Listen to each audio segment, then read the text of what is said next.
Alright guys, Forever Alpha Blog here, and today I'm going to talk about the recent transformation of Mark Zuckerberg. He's managed to do the impossible, and I think he's 39 years old, and he's a former geek. Well, maybe he's still a geek, but he's managed to get down to about 10% body fat, and a muscular one at that. And I think it's kind of proof of how he was a billionaire before, and now he's still a billionaire after, but now, before he looked how he looked, now he's jacked and lean and muscular and everything.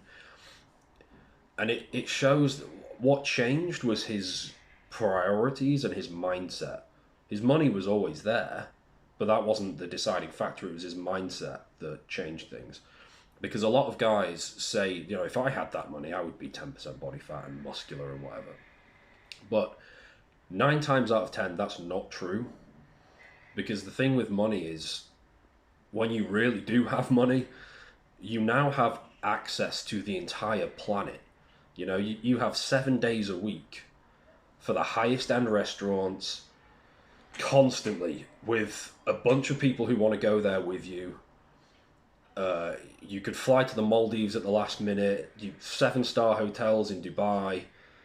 You've got the most insane experiences, high-end wine, the best food on the planet. If you're single, you have limitless dating options.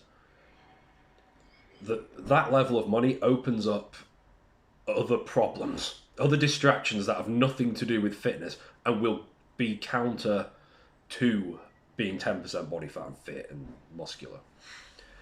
So for most people, money would make things worse.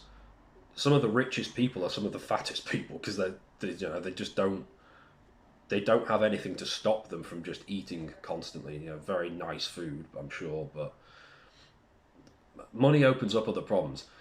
What most people need is the psychological stuff. It's prioritizing fitness above all of the entertainment that you can have, whether you have money or not.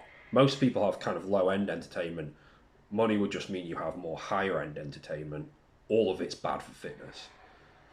So I did a thread on this recently. It really is a case of discipline.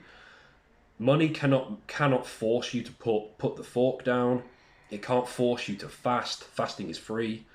It can't force you to get up at 5 in the morning and do a bunch of pull-ups, push-ups, backpack, squats, rucking. It can't force you to do any of this stuff. All of this stuff is either free or very, very close to it. It can't force you to meal prep.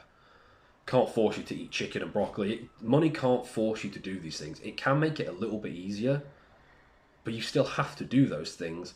And when your emotions are inevitably fighting this, you get cravings, you get lazy on a Friday night, you get your instincts that are trying to achieve homeostasis that are screaming at you to eat that pizza. Money can't stop you from following your instincts and your impulses. Only you can.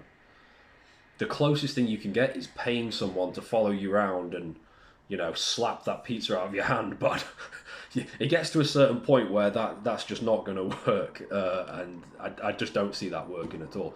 The point is, you have to stop yourself. No one else is going to. Money won't